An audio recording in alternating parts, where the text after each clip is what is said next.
কারো মাথার অর্ধেক নাই, কারো পুরো জামা কাপড় সব পুড়ে গেছে। এগুলো আমার দেখে অনেক খারাপ লাগছে।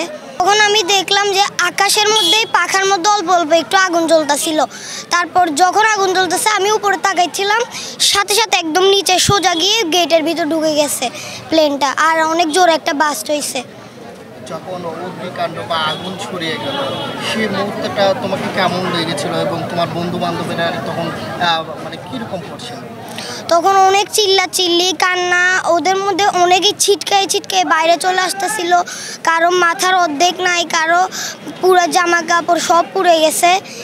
এগুলো আমার দেখে অনেক খারাপ লাগছে। তুমি কীভাবে ওখান থেকে পার পেয়ে গেলে? আমি যখন আমাদের কোচিং টাইম ছিল ছুটির পরে 5-7 মিনিট পর, তখন আমি টিফিন খাইতে বাইরে গেছিলাম মাঠের মধ্যে।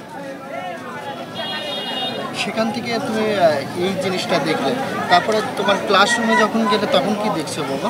আমার ক্লাসরুমে আমি যাই নাই। হ্যাঁ, না, যাইতে দেয় নাই। কারা বাধা দিয়েছিল? ওই যে দারোয়ানরা, তারও আরও অনেকেই বাধা দিছে, টিচাররা। আপনার নামটা কি? আমার নাম রুহুল ইফতেখার রোহান।